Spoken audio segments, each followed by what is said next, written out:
In the power of Jesus' name. Diyan na po ang lahat? Amen. Okay, sabay-sabay po natin reading. On the first verse, ready, sing. Oh, hail the heart of Jesus' name, let angels prostrate fall, bring forth the royal diadem, and crown him Lord of all. Bring forth the royal diadem, and crown him Lord of all.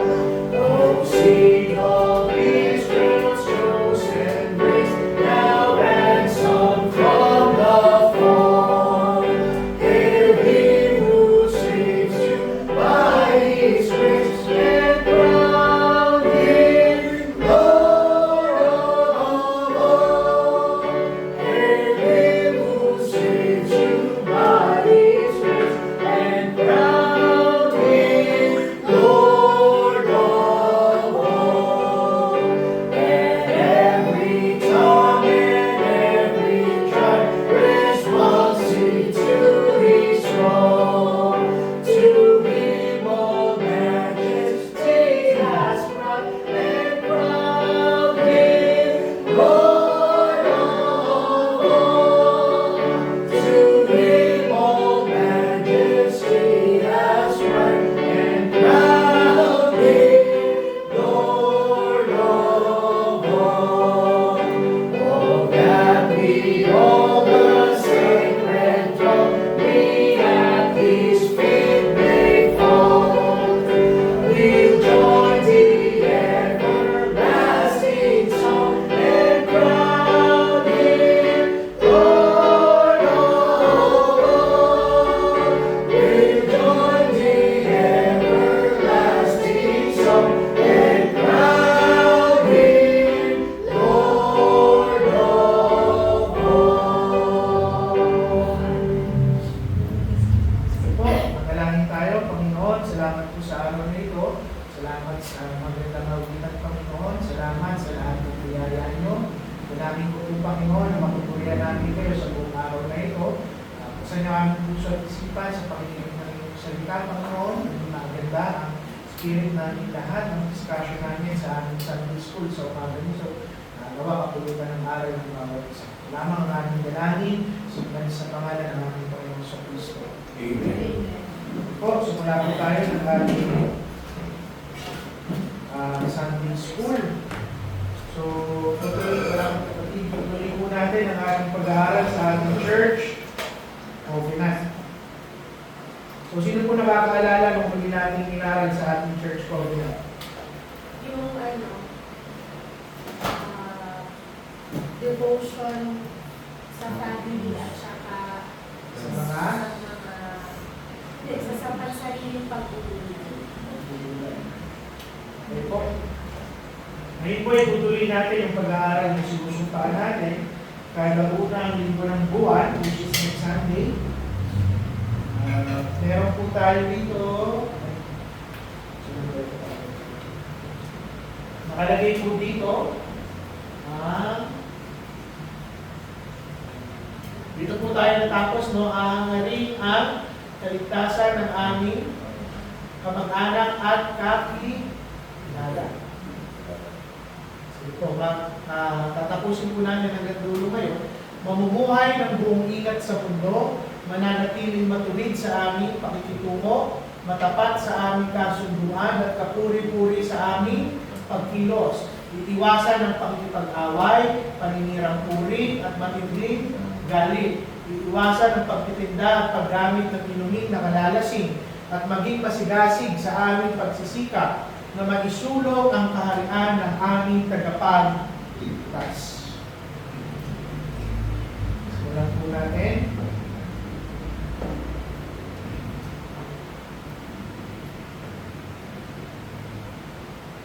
Titignan din po natin ang English na version dahil mas malalim talaga yung English version, mas malawak yung sakop. Kaya may kita natin dito na kung saan tinuturo sa atin ng ating covenant ng ating iglesia. Hindi ito nakatayo sa lugar na to na para mag-i-isolate natin ang ating mga sarili. Anong ibig sabihin ng salitang isolate, Charles? Ilalayo. Anong ginagawa nung may COVID pag nagka-COVID kayo? Kinukulong na mag-isa lang tayo. Hindi ganon ang ating iglesia. Hindi ibig sabihin na marumi at nabubulong yung mundo ay hindi tayo mabubuhay sa mundo na katulad na lamang ng ginagawa ng ibang iglesia. Na para silang mga ermitanyo, para silang mga nag-iisa na kinukulong na lamang ang kanilang mga sarili. Sa ating covenant, tinuturuan tayo na bilang mananampalataya, nabubuhay tayo araw-araw na nakamatsyag sa atin ang mata ng napakaraming tao. Pamilya, kapitbahay, katrabaho, kaklase, kahit pa makakaaway, nakatingin ang kanilang mga mata sa atin. And whether na-realize natin o hindi, nakadikit na ang pangalan ng Panginoong Hesukristo sa buhay ng bawat isang mananampalataya. So the moment na hindi tayo mag-ingat sa pagsasalita natin, sa pagkilos natin, sa pamumuhay natin, at inconsistent yung ginagawa natin, pag sinabi po namin inconsistent, hindi pareho ng pinapamuhay natin yung mga itinuturo at sinasabi at pinaniniwalaan natin, hindi na lamang natin nasasaktan ang sarili nating reputasyon kung hindi nasisira natin ang pangalan ng ating Panginoong Hesukristo. So yung covenant natin, pinapangako natin yung realidad na kailangan meron tayong tinatawag na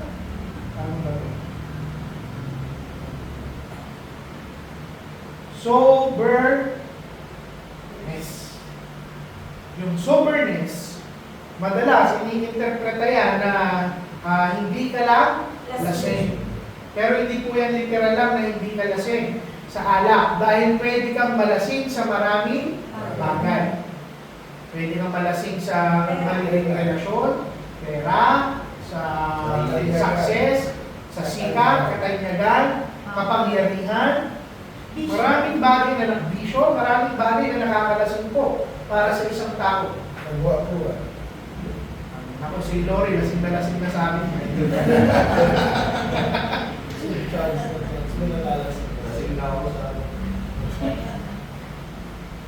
Ayun po. At hindi lang tayo tinatawag mamuhay ng tama. Tinatawag tayo ngayon ng Biblia na mamuhay ng maingat.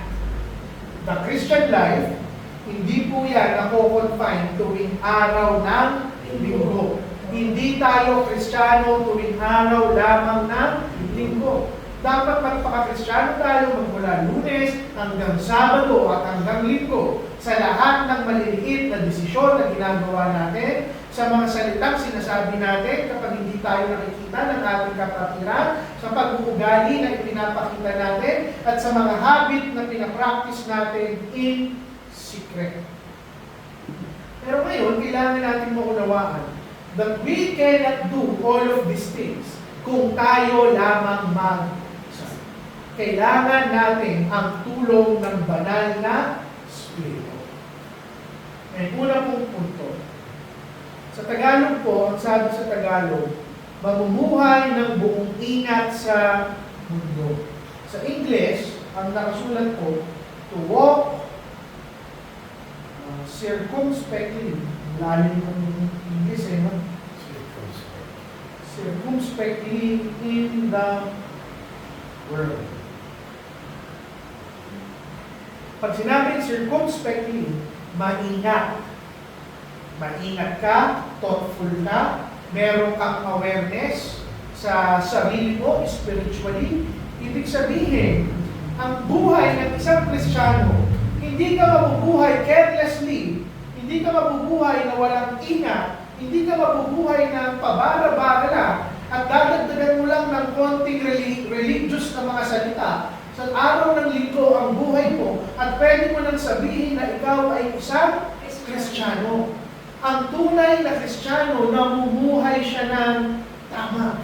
Hindi sapat na nag-aaral lang siya ng tama, nagtuturo siya ng tama, nabubuhay siya ng tama. Yung paglakad natin sa mundong to ay hinuhubog ng takot natin sa ating Panginoon at pag-ibig natin sa kapwa. Ephesians 5:15 to 16. See then that we walk circumspectly. Dito pala nakuha yung salitang circumspectly. Not as fools, but as wise, redeeming the time, because the days are evil. Ngayon, ine-exhort ni Paul, tayong mga mananampalataya na lumakad ng may karunungan. Dahil yung mundong ginagalawan natin, delikado. Ipapahamak ka. Nabubulok na ang ating mundo. At kapag naglakad ka, nabuhay ka ng walang ingat, iniimbitahan mo ang sarili mo na mag-compromise sa gawin ng mundo. Makisali sa gawin ng mundo. At ang pinakamahalagang parte ng pagiging careful ay yung salitang discernment. Ano po ang discernment? Lola John. Yung inaalam mo yung tama at mali. Tama, parte ng discernment, pero kulang. Di-discern. Mama, di-discern. Ano po ang discernment? Tama yun, alam mo ang tama at mali. Pag sinabi po natin discernment, hindi sapat na alam mo yung tama at mali. Ina-apply mo, ginagawa mo. Kahit alam mo yung tama at mali, kung hindi mo naman ginagawa, wala kang discernment. Actually, mas malala ka pa sa taong walang discernment. Kasi alam mo na yung tama at mali at hindi mo pa ginagawa. Pag sinabi natin discernment, bukod sa alam mo ang tama at mali, pinipili mo itong gawin. Pinipili mo kung saan ka pupunta, kung anong entertainment yung ipinapakain mo sa mata mo, sa tenga mo, sa isip mo. Pinipili mo kung paano ka magre-respond. Pipiliin mo kung sino yung mga taong iyong sinasamahan. Kaya nga, maniwala kayo sa hindi. College ako, talagang may dalawa akong malapit na kaibigan. Yan, kilala yan ni Lola Joy sa kanyang Lolo pa. Sino yung dalawang yung Lola Joy? Gio, tsaka si Rodrigo. Si Boy Lapan. Boy Lapan, tawag ni Lolo Ma. Kasi lagi may dala. Pero, nung talagang seryoso ang pagiging Kristiyano, hindi naman nakikipag-inuman sa kanila. Matagal na ako din nakikipag-inuman. Talagang unti-unting lumayo kami sa isa't isa. Hindi dahil pinili kong lumayo. Hindi dahil iniiwasan ko talaga sila decisively. Pero, sila mismo ang lumalayo dahil pinipili ko na huwag sumama sa mga kasalanan na ginagawa ng mundo. Ano yung punto? Sa maliliit na bagay, darating yung punto, marirealize ko ng bawat isa. Pag nag-mature ang bawat isang mananampalataya, there will come a time that you realize na hindi naman na ikinukulong natin ang ating mga sarili. Pero there will come a time na kung saan makikita nyo na sa isang Kristiyano, ang pinakamalapit niya lang na magiging kaibigan at lagi niyang kasama. Unang-una yung kanyang pamilya, pangalawa yung kanyang iglesia. 1 Peter chapter 2, verse 12. Having your conversation honest among the Gentiles, that they may by your good works, which they shall behold, glorify God. Anong sabi doon? Na yung ating pakikipag-usap sa mga hintil, although literally, hintil naman talaga tayong lahat. Pero yung hintil dito, tinutukoy dyan yung mga tao hindi pa nakakakilala sa ating Panginoon. Sabi doon, hayaan mo yung pakikipag-usap mo, yung pananalita mo, yung pamumuhay mo, yung pabuti mong gawa, ang maging paraan upang makita nila na totoo ang iyong Panginoon. Na i-glorify nila ang iyong Panginoon. Ibig sabihin, Ang pinakamagandang testimony ng isang mananampalataya, hindi kung ano yung lumalabas lang sa kanyang bibig. Pag nagtuturo siya, o nagde-devotion siya, o nagpi-preaching siya, o nag-share siya, o nag-evangelize siya, the greatest testimony na maibibigay natin, yung ating sariling pamumuhay. Yung ating buhay, it will preach sermons na kailanman hindi kayang sambitin ng ating mga labi. Matthew 5:16. Let your light shine before men. Ibig sabihin lamang po yan, pagliwanagin natin ang ating mga buhay. Hayaan natin yung ating kabanalan, yung magsabi sa mundo na totoo ang ating Diyos. Iba po yung iba po yung visible holiness, yung nakikitang kabanalan sa self-righteous display. Okay, ano yung pinagkaiba nun? Yung kabanalan na nakikita ng mundo, natural. Ibig sabihin, ginagawa mo hindi para magpakitang tao, magpakitang gilas. Ginagawa mo yun dahil natural yun sa buhay mo bilang isang Kristiyano. Hindi po epektibo ang self-righteous display. Pag hinaluan mo na ng yabang, na ako mabuti, ako Kristiyano, ako mabait, ikaw hindi, lalayo ang mga tao sa atin at sa ating iglesia. So, ano yung punto? Paano mo malalaman kapag visible holiness yung ginagawa mo at hindi self-righteous display? Pag visible holiness, meron kang consistency. At mas nakikita siya sa mga oras na walang nakakakita. Kung nagiging Kristiyano ka lang, sa mga araw at oras na may kasama ka, hindi ka tunay na Kristiyano. At kapag pinago natin yung liwanag natin, walang maniniwala sa atin. Ngayon, tingnan nyo, ito yung tanong. At challenge sa bawat isa. Kung pupunta ba ako sa pinagtatrabahuan nyo, o sa mga kapitbahay nyo, o sa mga kaklase nyo, o sa mga pamilya nyo, pag tinanong mo ba sila, alam ba nilang Kristiyano ka? Sasabihin nila, oo, o hindi. Pag sinabi nilang hindi, isa lang yung ibig sabihin nun. Wala tayong visible holiness. Hindi natin kailangan kahiya na tayo ay isang Kristiyano. Now, number 2. Sabi po doon, kasunod, mananatiling matuwid sa aming pakikitungo, matapat sa aming kasunduan, at kapuri-puri sa aming pagkilos. Sa English po, sinusumpaan natin to be just in our dealings, faithful in our engagements, and exemplary. Ay, welcome po.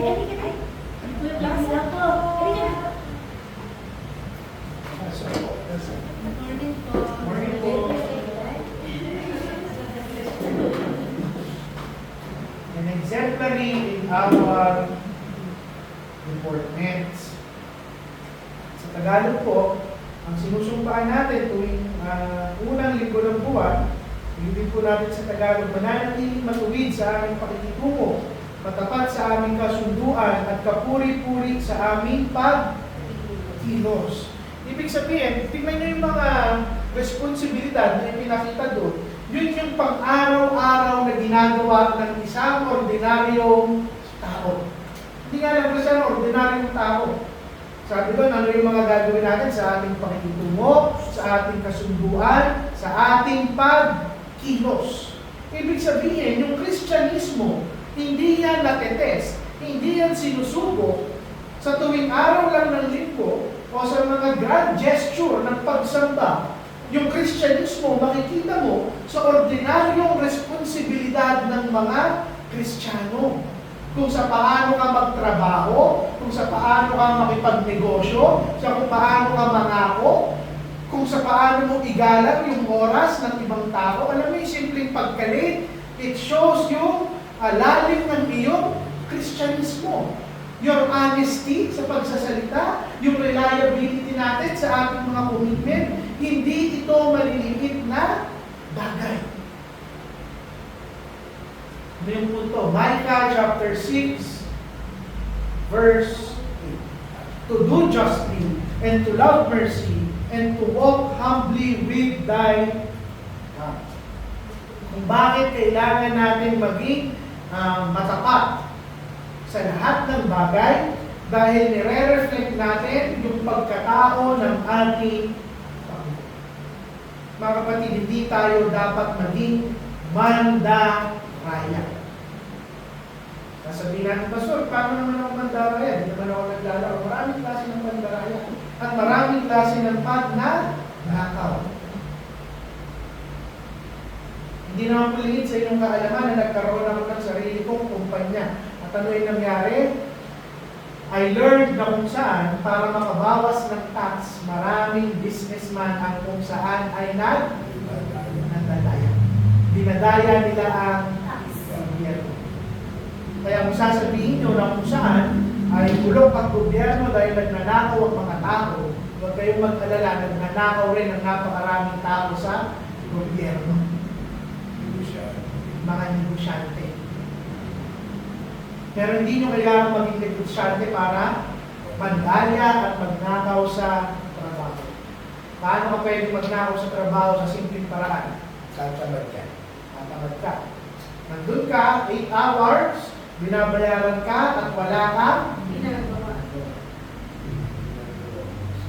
kapag hindi natin tinatapos yung oras ng ating trabaho. Kapag na kung saan sumisip-sip ka sa iyong boss, mandaraya po yun para makalabang ka sa iyong mga katrabaho. Pero nalaman po kung yung nature ng trabaho nyo ay talagang results-based. Pag sinabi po natin results-based ay nakaayon sa resulta sa natapos mo. Tulad na lamang po ng trabaho ng inyong pastor, hindi po sila mahigpit sa 8 oras na trabaho. Basta tapos mo, yung kailangan mong gawin, wala pong problema. Pero, ang punto po rito, sa maliliit na bagay, doon natin matitesting ang ating Christianism. Sabi natin, hindi lamang to be just in our dealings. Sabi doon, faithful in our engagements. Ibig sabihin, sa lahat ng transaksyon natin sa ating pamumuhay, magiging matapat tayo. Sumobra yung sukli mo, makikita mo kung ikaw ay Kristiyano o hindi. Kahit 2 piso lang yung isusukling sobra sa'yo, ibabalik mo kung ikaw ay isang tunay na Kristiyano. Ano pa? Itong mga example, very practical. Tatapos si Lori. Kasi minsan nasusuklikan kami, marirealize namin, nasa sasakyan na kami. Ano ba? Nagdalaya sa pag-ibig. Paano po ba mandaya sa pag-ibig? Hindi po ako marunong. Eh, girlfriend na, nililigaw pa sa iba. O yung babae, may boyfriend na. O may asawa na. Ano ba? Kumikireking pa sa iba. Marami to kasi hindi lang to sa pandaraya, hindi lang to sa business. Ang dahil yung sabi doon, exemplary in our reporting sa ating pagkilos. May nalaman kang balita, ichinismis mo sa iba, matitesting ang iyong pagiging Kristiyano. May usapan kayo ng mga katrabaho nyo, kaklase nyo, na darating tayo ng ganitong oras, kung bakit natin tinitrain ng bawat isa na dumating ng maaga. Bakit? Dahil paggalang yun sa oras na ano pa? Maraming bagay. Ano lang yung gusto kong ipunto rito? Colossians 3, 23 to 24. Anong sabi ko naman? So ever you do it heartily as to the Lord. Sa Tagalog po, ang sabi ko, kahit anong bagay ang gawin mo na parang ginagawa mo sa iyong Panginoon. So kung nagtatrabaho ka para sa boss mo, gagawin mo yung best mo na para kang nagtatrabaho sa ating Panginoon. Bakit? Sa ganung simpleng paraan. Pag nakita ng ating mga boss at ating mga employer at amo na nagtatamad tayo, anong una nilang sasabihin kung alam nilang Kristiyano ka? Kristiyano pala to, bakit ganito to mantra? Bakit? Ha? Yung pastor, pagbabayad ng tax, yung nagkaroon tayo ng client sa ibang bansa, pwedeng hindi na natin bayaran sa gobyerno ng Philippines.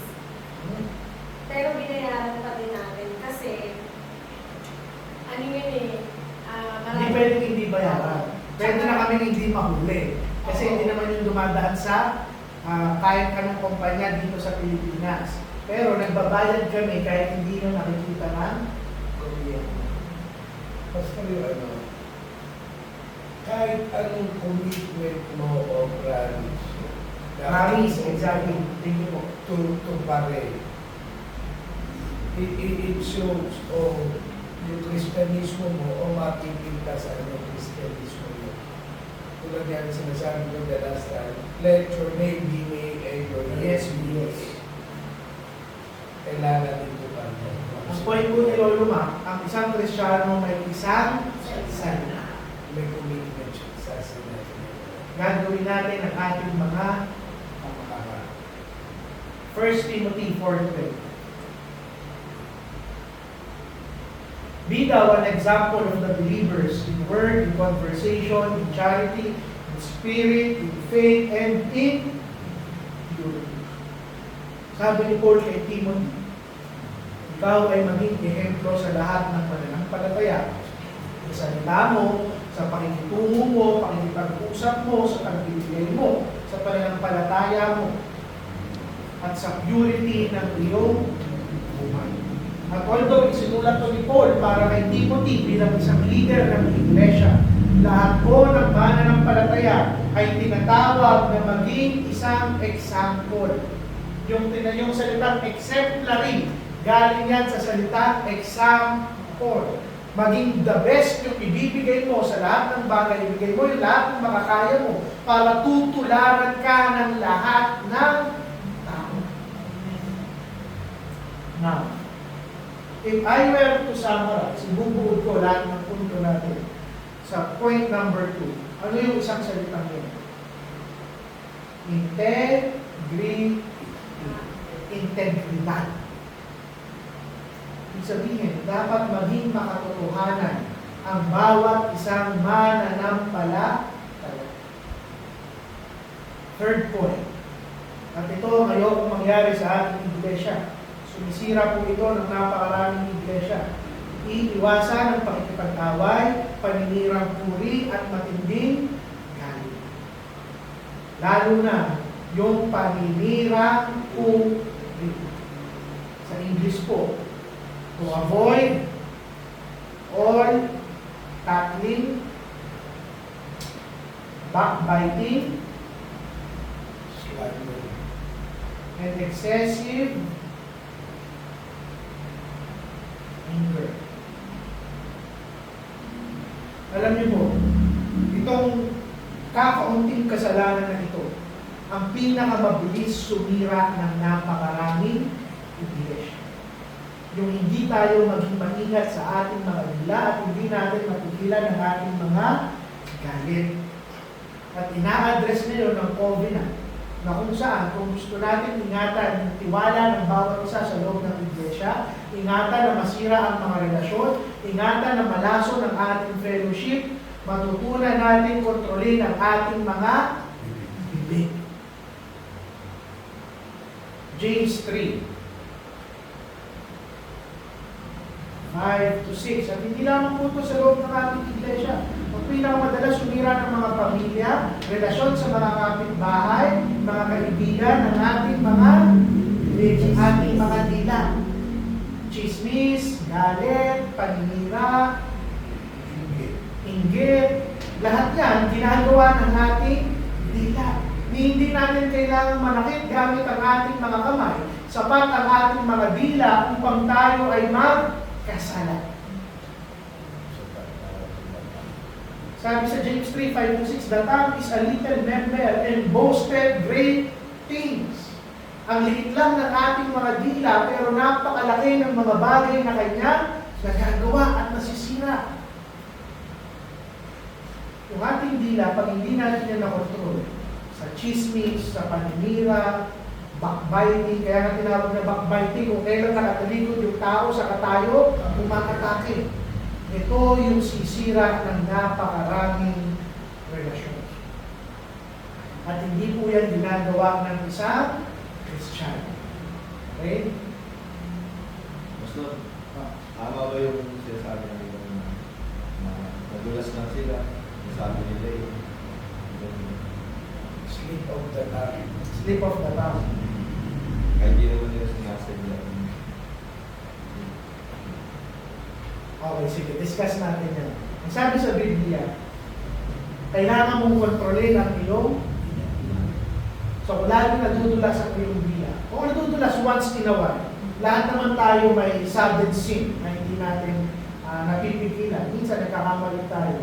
Pero yung pagkadulas ng dila mo, araw-araw, kada linggo, ay hindi yan nadudulas. Maakyat yan dun sa slide at nagpapadulas talaga yan paulit-ulit. Ibig lang sabihin nun, wala kang control sa iyong dila. Kung ano laman ng puso mo, Labas ng dila. Kung ang laman ng puso mo, salita ng Panginoon, at alam ng puso mo na kailangan mong i-constrain yung dila mo, kaya natin kontrolin ang ating mga. Sabi nga sa Proverbs 18:21, death and life are in the power of the tongue. Ang lalim mo na, isipin nyo, sabi, ang buhay at kamatayan ay nasa kapangyarihan ng ating mga dila. Ibig lang sabihin ng Biblia na ang ating mga salita, talagang buhat-buhat niyan ang moral way. Kaya niyan magpagaling, kaya niyan mag-ayos, pero kaya rin niyan manakit, manugat. Kaya niyan magbuklod at kaya niyan maghiwalay ng mga tao. Ang tanong ko ito sa atin, Ephesians 4:29 to 31. Let no corrupt communication proceed out of your mouth. Huwag mong hayaan na kahit anong bulok na salita na lumabas sa iyong bibig. Dahil yung bibig ng isang Kristiyano, ginagamit natin yan to edify. Ano ang ibig sabihin ng edify? To build up. I-lift up, itaas ang espiritualidad ng mga taong nakapaligid sa atin. Kung ang laman ng ating bibig ay bitterness, galit, chismis, paninirang pure, pananakit sa kapwa natin, wala na tayong sinasabing maganda sa ating mga kapwa, then our speech is being used to tear down. Manira at hindi bumuo ng mga relasyon na kung saan ay nagtatagal. James 1:19 to 20. Let every man be swift to hear, slow to speak, and slow to wrath. Tayong mga mananampalataya, mabilis tayong makinig, mabagal bago magsalita, at hindi tayo dapat basta-basta nagagalit. Pastor, kaya kung may problema tayo sa isa't isa, for Yan, example, papunta na dapat ako doon. kunwari may problema tayo, hindi na natin dito agad sa church. Hindi yung aabot pa sa iba't ibang ka-fellowship in churches. Kasi nakakasira yun ng communication ng bawat isa. Parang kung yung problema mo dito, may sinabi sila nito, ganyan, nadagdagan na hanggang lumala na napapasa sa iba't ibang tao.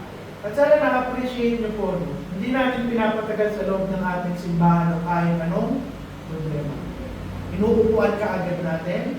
Kung may problema siya.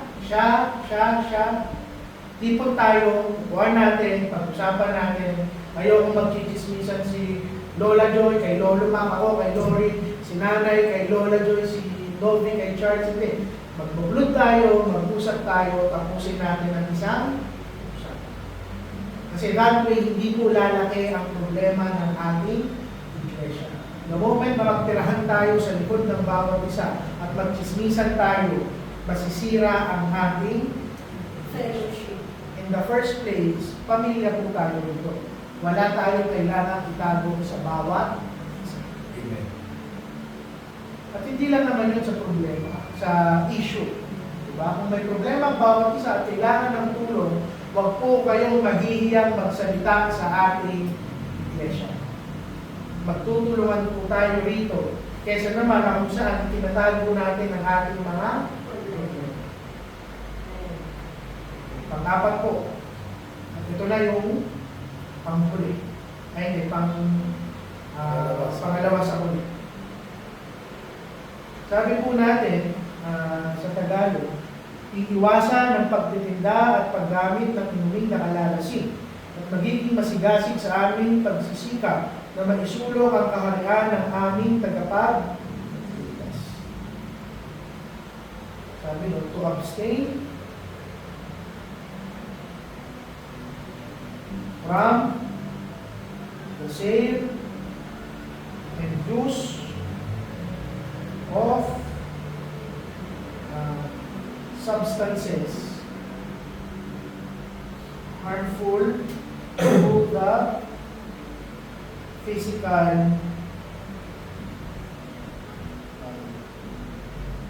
yan, kung bakit mas gusto ko po yung English version kasi sa Tagalog ang sinabi lang doon, iwasan ang pagtitinda at paggamit ng inuming nakakalasing. Pero sa English, hindi po yung nakakalasing. Lahat ng bagay na masama sa ating katawan. Ibig sabihin, ina-affirm natin sa ating covenant na kasama ang pangangalaga ng ating katawan bilang mga mananampalataya. Dahil itong katawan natin, hindi ito neutral. This is a vessel for worship and service. At kaya, mas gusto ko talaga yung English yung gamitin natin. O siguro, next time, hayaan yung i-refine ko ng konti yung Tagalog version. Kasi dito, sa Tagalog, pinapaiwas lamang tayo sa mga inuming nakakalasing. Samantalang, hindi lang naman yun yung mga bagay na nakakasira sa ating katawan. Okay? Maraming bagay na nakakasira sa ating katawan. Pagpuyat ng walang dahilan, pagiging workaholic, sobrang pagod na sa ating mga trabaho, hindi pagbibigay ng balansing oras sa mga bagay, drugs, pag-inom, paninigarilyo, bisyo, ano pa? Ang bababae. Harmful yon sa isang paglalaki rin. Having multiple partners. Actually, masakit nga yun dahil hindi lang yung harmful sa katawan mo, harmful pa yun sa sarili mong kaluluwa, sa puso at pag-iisip. Ano pa? Pagtabato. Yung sobrang computer ng walang dahilan. Pagsiselfone, pag-computer. Ano pa? Actually, Pastor, lahat naman ng sobra, bakit talaga sa harmful talaga? Like, for example, coffee. Hindi lang coffee, pagkain. Oh, Diba? soft drinks. Now, ano kung bakit gusto ko aralin yung English version? Kasi marami sa ating mga Kristiyano, ginagamit yung covenant para lang dikdikin yung mga taong suswak doon sa covenant. Samantalang tayo, ginagawa rin natin yung parehong kasalanan sa iba lamang na pamamaraan. Pero ang punto lang ng covenant, sabi nga sa 1 Corinthians 6:19 to 20, na ang ating katawan ay templo ng banal na Espiritu. Then therefore, glorify natin ang Panginoon sa pamamagitan ng ating katawan.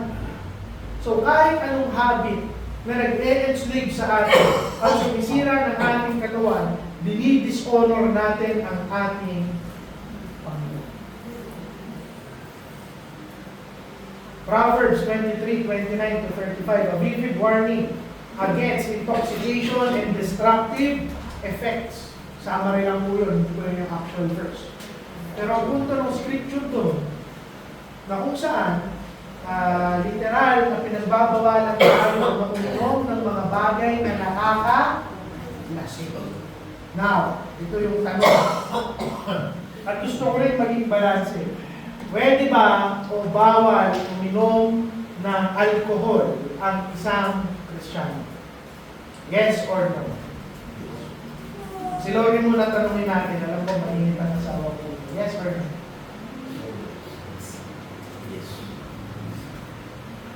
Bawal kung sobra. Actually, sa Bible naman kahit ang Panginoon, umiinom sila ng wine. Diba? Pero, hindi siya yung talagang nakakalasing. Actually po, hindi tayo pinagbawalan ng Biblia na uminom. Kasi kada unang linggo nga ng buwan, umiinom tayo ng wine as representation ng dugo ng ating Panginoon. Hindi tayo pinagbabawalan ng uminom. Pero hindi tayo, ang pinagbabawal sa atin ay kalasinan. Okay, bibigyan ko ng example. Si Pastor, paminsan-minsan ay umiinom. Pero ang iniinom ko, red wine na mababa ang alcohol. At kung iinom man ako, hindi ko po inuubos yung isang buong bote. Kasi pag inubos mo yun, kahit mababa yung alcohol ko, may posibilidad na ikaw ay malasing. Pwera na lang kung ikaw si Norma. Okay? Hindi, actually kasi minsan, depende yung sa level na kung gaano ka ano saan. Oh. Pero ito, kung titignan nyo, hindi po masama uminom. Okay? Kumari ako, ininom ako red wine, kapirang ko, ang kasama kong uminom ang aking asawa. O ngayon, question, ipapalik ko sa inyo. Teka lang, Pastor. Ibig sabihin, pwede ako makipag-inuman basta hindi ako malalasing. Yes or no? Hindi. Bakit? Eh, sinunod ko naman yung Biblia. Sabi lang ng Biblia, hindi ako magpapakalasing. Ano, yung companionship at yung sabi sa Psalms 1 na, Babalik tayo rito. Sabi natin, faithful in our engagements, exemplary in our deportments. Dapat tayo ay maging katulad. Okay? Kung makikipag-inuman ka, kahit konti lang yung inumin mo, anong klase ng pakikipag-usap yung maririnig mo at sasabihin mo? Anong klase ng mga tao yung sasamahan mo? Tsaka Pastor, pag ganyan inuman, imposible hindi ka malalasing kasi tagayan yan, umiikot ang baso ang kopi dyan. Kasi pag niyaya ka na, Expert sila. Oo, Expert sila. Ano yung Charles? Example, Limos Pastor. ka na lang. Yung example basta na napadaan ka lang. Oo. O bago ka umalis. Ano gagawin mo? Hindi na na yun. Anong gagawin mo? May nakatutok bang baril sa ulo mo para tumayan ka? Nagaya ng linggo. Oo. Pagdating ko pala, patagayin ka, sabi ko, hindi pwede. Sabi ko, oo nga. Sabi ko, kailangan na akong umiinom ng anak. Kasi dati bigayaya ko na ako, pero talagang hindi na ako talaga. Bawal ka talaga. Ngayon po, kung mag-isa kayo, or kasama niyo yung asawa niyo, hindi inom kayo, konti lang. Wine. Pero kung kahit mag-isa kayo, iinumin niyo ay tatlong malaking bote ng Red Horse, hindi po pwede yun. Okay? Intoxication pa rin yun, kalasingan pa rin yun, drunkenness. Sa tingin niyo, bakit kaya very particular ang Biblia sa drunkenness? More than any other vice. Bakit hindi niya kinwestiyon, hindi dinipit ng Biblia masyado yung paninigarilyo o pagkain o kulang sa tulog? Bakit? Nababago niyo yung pag-iisip. Sobriety. Yung supply. Sobriety, nawawala ang katinuan ng pag-iisip. Diba? Nakita na ba kayo, either sobrang dilim, sobrang yabang, sobrang heartbroken pagkatapos uminom, nawawala sa katinuan. Yung iba naman sobrang bumabait, nangangako ng kung ano-ano, papangakuha ka ng bahay at lupa, isang minuto, pag-gising, hindi na maalala. Ano, tuwatan yung Pastor, umi-English. Oh, hindi pa tumatalino, English. Pero parang naman. Expert si Charles ah. Try mo kaya bago ka mag-preach, baka tumalik ka. Red Horse Pastor. Biro lang yun ha, wala pong gagawa nun. Malinaw po sa atin na kung saan, hindi tayo pwede magpaka, pero hindi lang bruise. Ang sabi ay saved. Okay? Abstain from. Maraming Kristiyano kung saan, kunwari may sari-sari store, may grocery shop. Sabi ako, okay lang kasi hindi naman ako umiinom eh. Nagbebenta lang ako. Hindi naman ako yung nalalasing. Eh kung bibili naman sila sa akin, kasalanan na nila yun. Ako, negosyo ko lang to. Hindi po pwede. Pero actually, hindi lang po yan sa alak, hindi lang yan sa sigarilyo. Maniwala po kayo sa hindi. Bago ako, nung una kong trabaho, pagka-graduate ko, ang isa sa mga tumanggap sa akin, wala mo akong ano, sports betting. Hindi ko pinasukan. Yung sports betting ko, dahil ang kurso ko ay stock, kaya kong i-compute yung probability kung sino ang Mananalo. mananalo. At malaki po ang kitaan doon. Kasi bukod sa sahod, yung sahod maliit. Pero yung kita mo doon sa mga kliyente na manalo, malalaki ang mga tip. Dahil ang kayaan sa sports betting, milyon-milyon. Pero hindi ko yung pinasok. Bakit? Sugal. Harmful yun. Masama ang sugal. At kahit ikaw pa ang manalo, sabi ko nga sa asawa ko, kaya kong i-compute. So kung gusto kong tumaya, malaki ang chance akong manalo. Minsan nga niloloko ko siya. Alam kong mananalo ako, sugal pa ngayon. Hindi na ako sumusugal kasi sure ball na ako, panalo. Pero, masama pa rin. Bakit? Yung matatanggap mo, kahit ikaw pa yung manalo, galing sa napakaraming tao na natalo. Galing sa napakaraming pamilya na nasira. Galing sa napakaraming tao na naghirap. So whether or not manalo ka o matalo ka, talo ang iyong kaluluwa. Ulitin ko, sa mga bagay na ito, hindi lamang sa bisyo. Maraming bagay ang nakakasira sa ating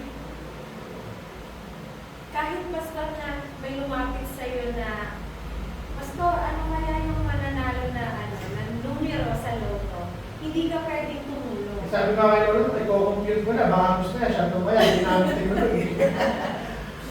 At mas masakit mamalo ang ating Yes. ito po mga kapatid, ito seryoso to sa walang madaling pera sa mundo. At kahit manalo tayo sa mga sugal, hindi po madali yung pera ko. Dahil maraming tao ang naghirap para ikaw ay wala pong madaling pera. Kaya maraming nag-i-scam at naluloko, gusto nila ng madaling pera. Pero wala. Sabi sa Biblia, kung gusto natin kumain, magbabanat tayo ng buto. At kung sino ang ayaw magbanat ng buto, hindi natin dapat magsilbi. Panglima po, meron ba ito sa Tagalog? Wala siya sa Tagalog. Pero yan yung sa English. I-revise po natin yung Tagalog version natin. I-review po natin lahat. Guarding our speech and conduct through the aid of the Holy Spirit. Lahat po ng inaral natin simula nung nakaraang linggo pa, hindi natin yan magagawa by willpower. Wala tayong kakayanan na gawin ang lahat ng bagay. Kahit po si Pastor, hindi natin kayang mamuhay ng tama, magnegosyo ng tama, magtrabaho ng tama, lumakad ng tama, magmahal ng tama, ingatan ang ating katawan ng tama, kung hindi tayo tutulungan ng banal na Espiritu. Sabi nila, sa isang Kristiyano daw, you must be self-control. May self-control ka dapat. Mali po. Pag tinignan nyo yung verse, yung self-control, hindi talaga self-control. Spirit control. Hindi ikaw yung kumokontrol sa sarili mo, pero ginagabayan ka ng banal na Espiritu sa pamamagitan ng salita ng ating sabi sa Galatians 5:16, walk in the Spirit and ye shall not fulfill the lust of the flesh. Kung lumalakad tayo na dumidepende tayo sa banal na Espiritu, hindi tayo lalakad sa buhay na ito na nananangan tayo sa kalibugan ng ating mga laman. Romans 8:13. If ye through the Spirit do mortify the deeds of the body. Sa pamamagitan ng banal na Espiritu, kaya natin patayin yung gawa ng ating laman. Psalm 19 verse 14. Let the words of thy mouth and meditation of thy heart be acceptable in thy sight. Na ang aking salita at yung laman ng aking puso ay maging katanggap-tanggap sa harap ng Panginoon sa pamamagitan ng tulong ng banal na Espiritu. So bilang pagtatapos, ano lang po yung gusto kong ituro sa bawat isa? Maging maingat tayo sa mundo na nanonood. Ano ba sa mundo na nanonood? Isang maling gawa mo lang bilang isang mananampalataya. Panghabang buhay nila yan ibabato sa pangalan ng ating Panginoon Jesucristo. Maraming tao ang kung saan, maraming Kristiyano ang kung saan, ang iniingatan nila yung pangalan nila bilang Kristiyano. Pangalan nila bilang preacher, pangalan nila bilang Sunday school teacher, o pangalan nila bilang isang pastor. Pero mali po doon. Ang iniingatan natin yung pangalan ng ating Panginoong Jesucristo. The moment ang ingatan mo yung titulo mo dito sa loob ng iglesia, papalya.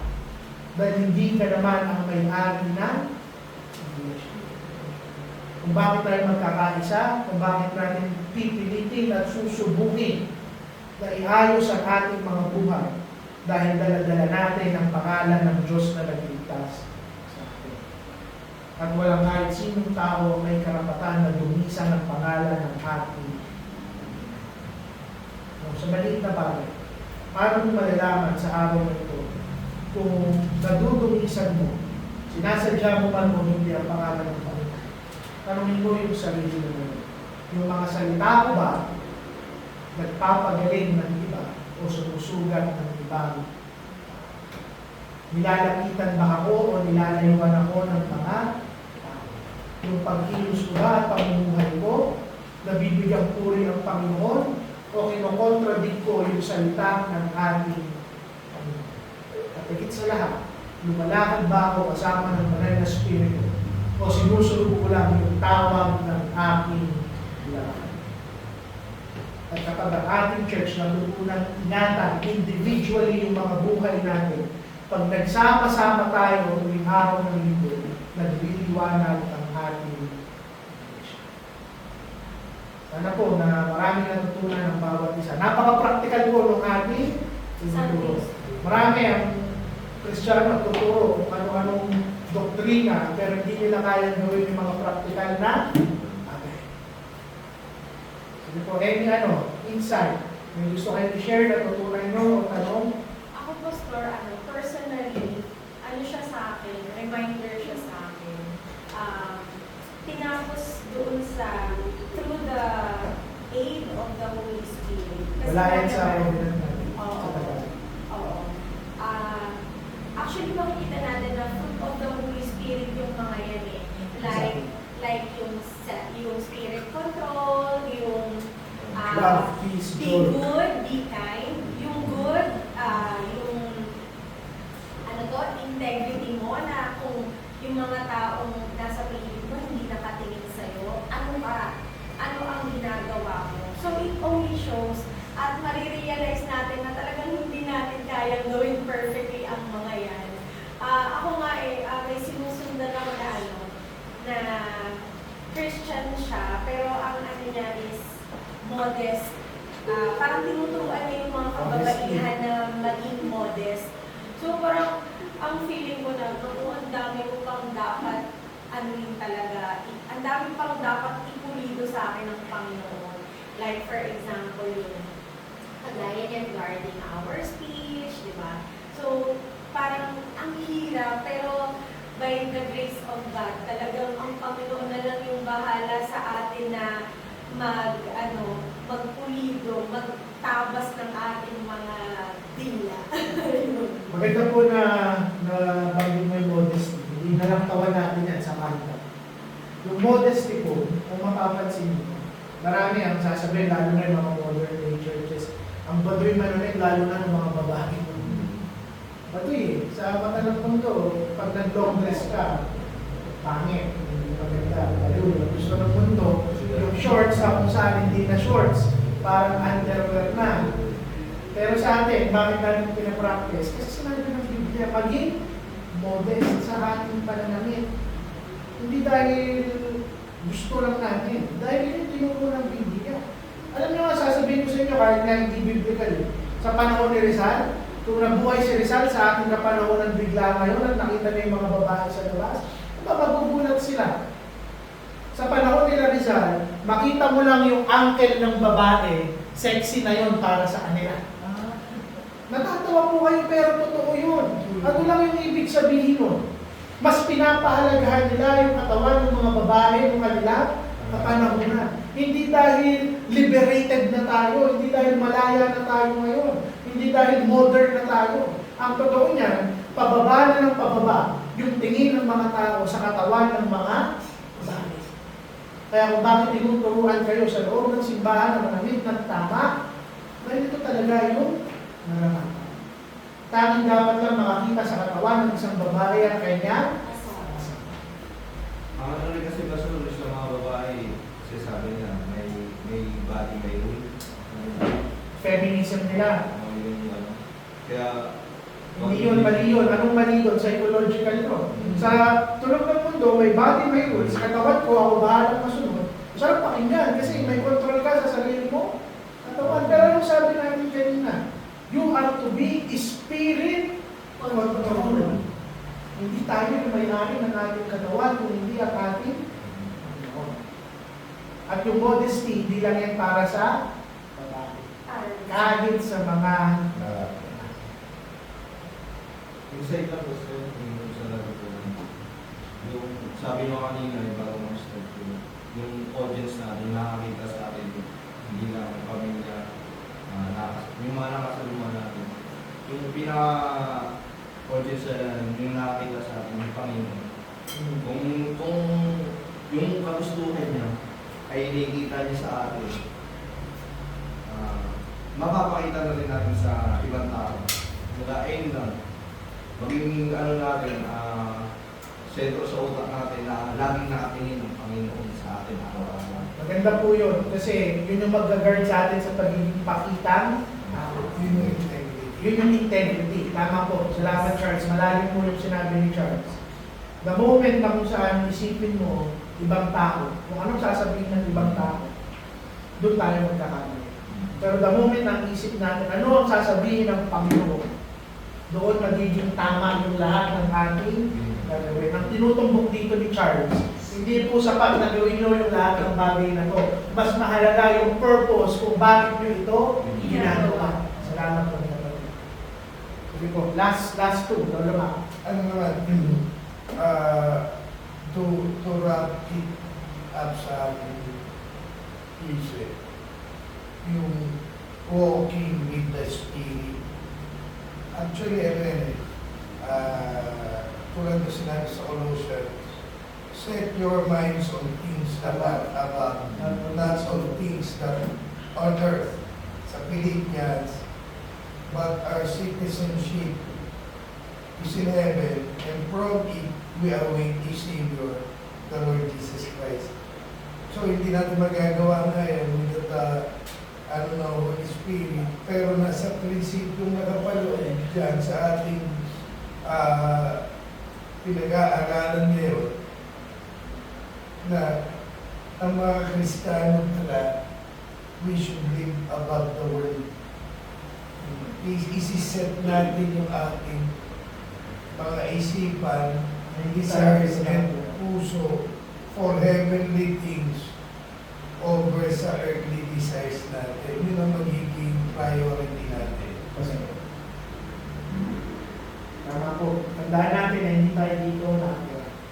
Ano lang tayo dito? Maglalakbay. Yung tunay natin tirahan ay nasa Ay, kayo po, may gusto po kayo i-share, tanong. Ayun na po ninyo. Si Aileen. Aileen. Welcome po sa aming church at Aileen. Kayo po, may gusto po kayo i-share, itanong. No, ikaw kapatid. Lola Joy. Okay, wala na. Sige po, enjoy po ba ng lahat kung aking discussion? Sige po. Salamat po. Let us pray. Lord, salamat po sa araw na ito, sa dahil natapos namin sa aming pag-aaral. Samahan niyo pa kami sa mga natitirang parte ng aming pakitambahan sa araw na ito. Patawad nawa sa aming mga kasalanan. Natin po kami sa mga maghapon, pwede po kami lahat ng tamang spirit. Kagalingan po sa mga sakit na nararamdaman ng aming kapatid na yun, Panginoon, sa araw na ito. Nawa makapagbigay pa rin yung focus sa inyong salita, Panginoon. Patawad nawa, in Jesus' name we pray. So po, 5-minute break, 11:15 po, start tayo ng ating worship. So,